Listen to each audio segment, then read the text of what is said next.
No lo puedes aquí. Ahora, ¿no? Vale, sí, verdad.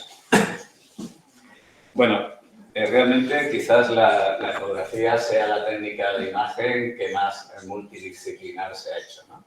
Todo el mundo, pues, quiere usar la ecografía, pues, en unos casos como herramienta diagnóstica y en otros casos como herramienta de ayuda a procedimientos intervencionistas, desde una simple colocación de una vía hasta, pues, drenajes, etcétera, ¿no?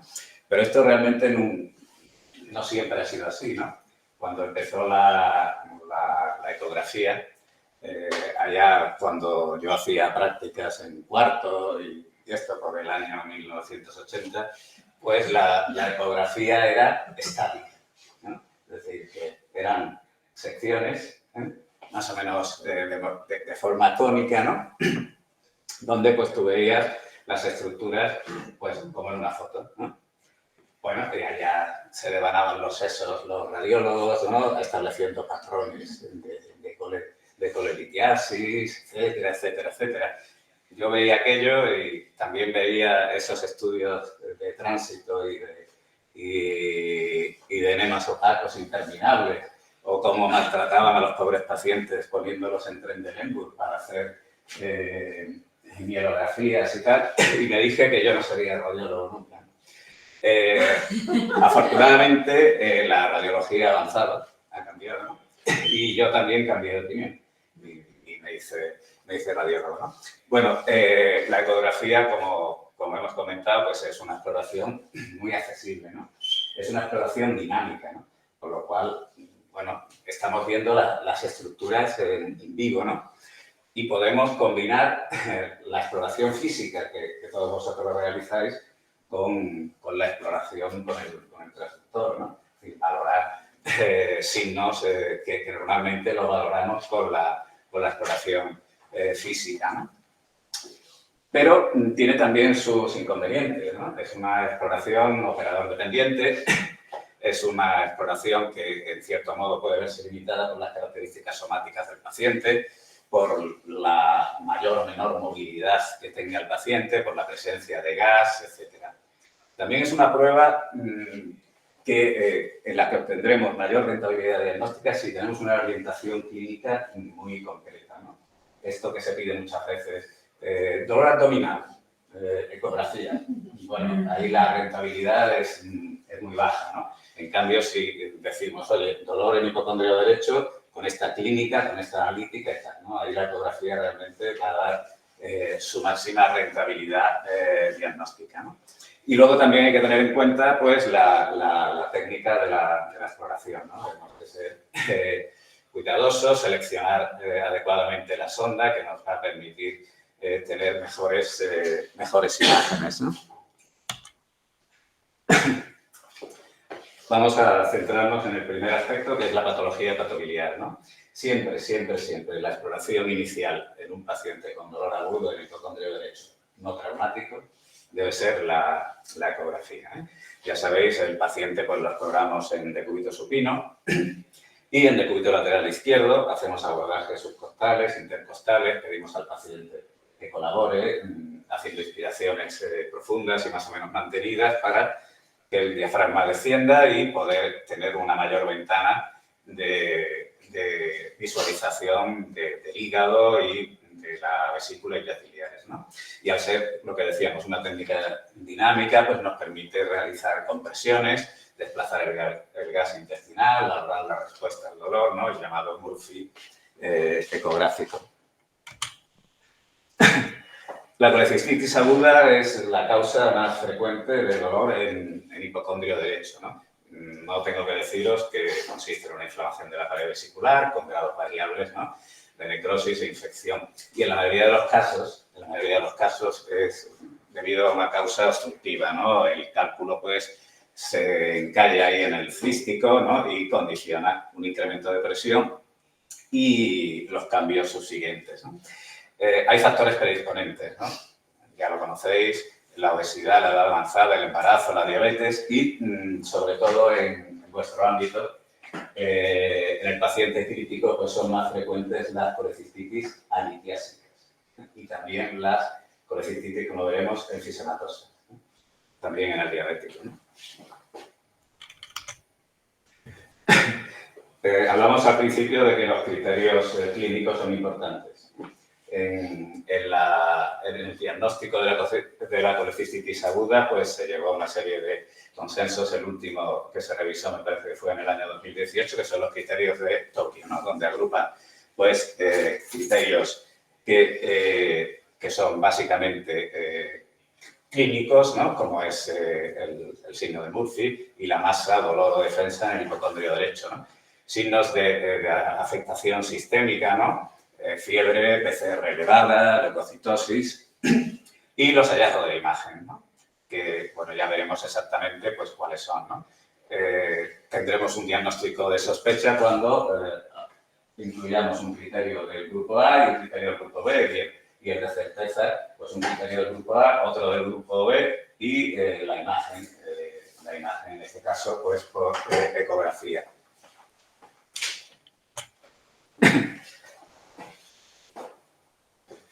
Bueno, ¿qué hallazgos ecográficos tenemos nosotros en la colecistitis? Pues el más habitual es el engrosamiento de la pared igual o mayor a 4 milímetros.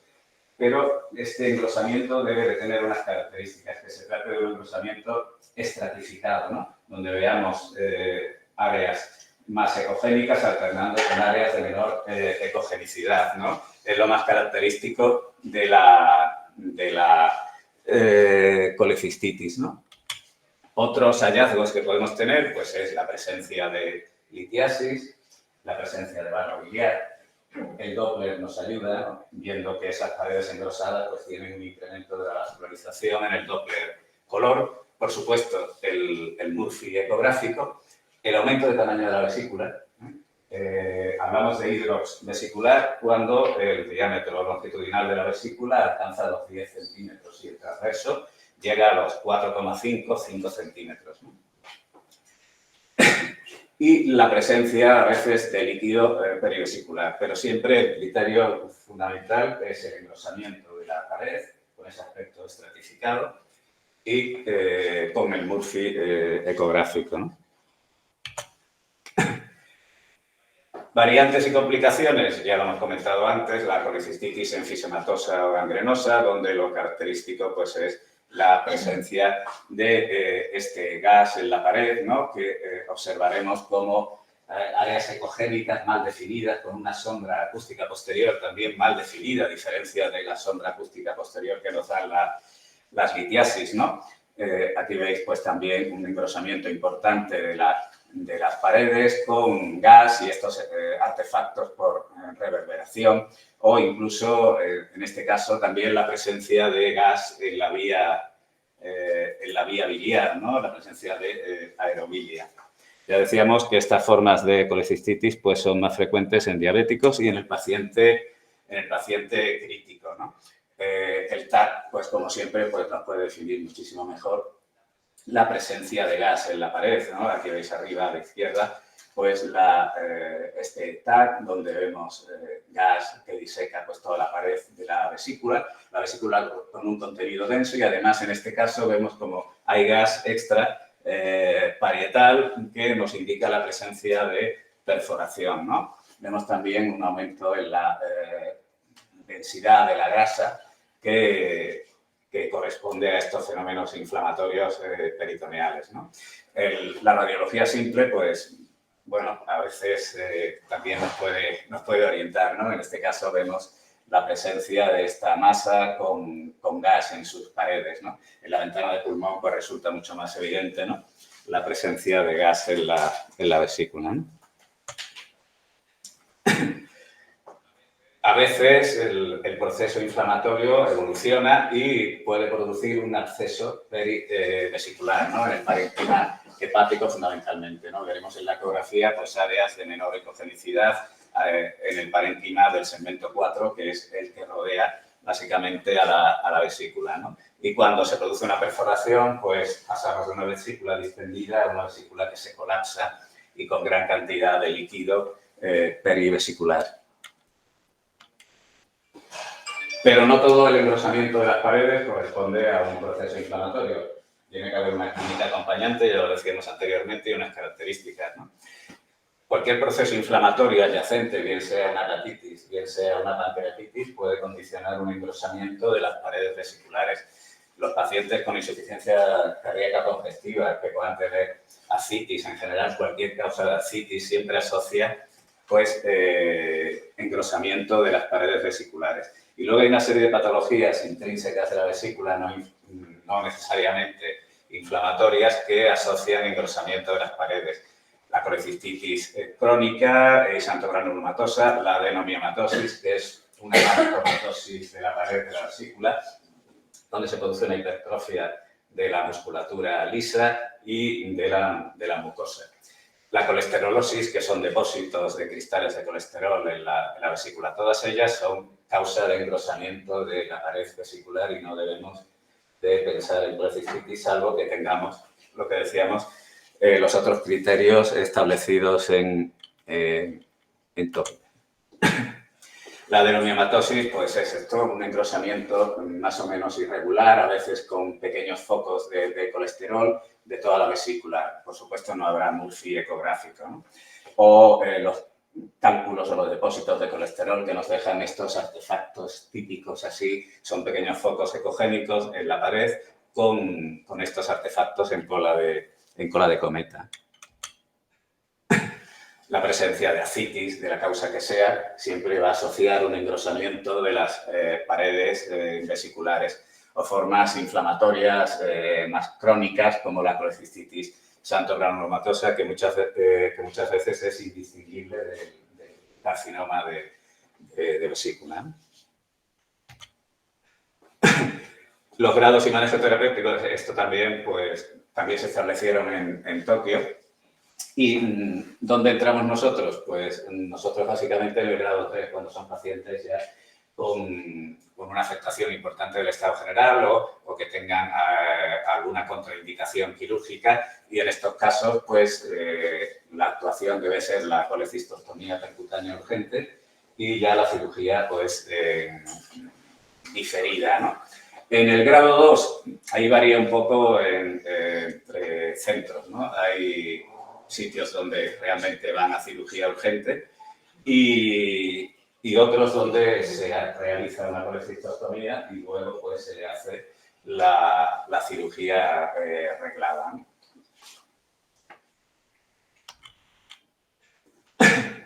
Vamos con la vía biliar. La patología más frecuente que nos vamos a encontrar en el contexto de afectación aguda de la vía biliar va a ser la obstrucción y la presencia de colangitis. La ecografía tiene una alta sensibilidad para valorar la dilatación, ¿no? Pero tiene sus limitaciones para establecer la causa, sobre todo en los procesos obstructivos distales, ¿no?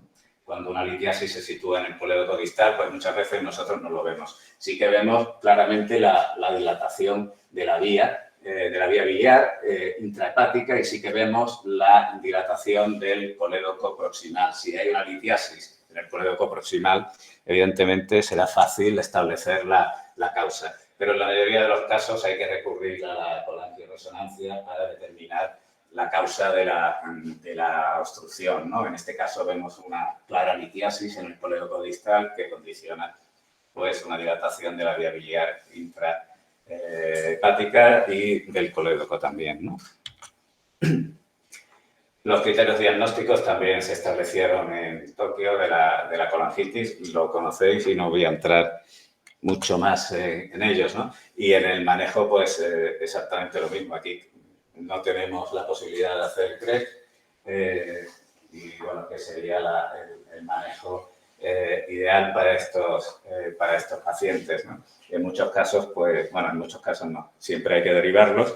Y, bueno, estos pacientes, pues, post-CREP no están exentos de complicaciones que muchas veces pues, requieren otras técnicas de imagen. Vamos a hablar ahora brevemente también de la diagnóstico ecográfico de la patología renal aguda. estableceremos cuatro grupos, ¿no? La patología vascular aguda, la insuficiencia renal aguda, la uropatía obstructiva y la patología inflamatoria, ¿no? Nosotros cuando vemos un riñón normal, pues por imagen, pues vemos que la ecogenicidad es muy similar a la del parénquima hepático.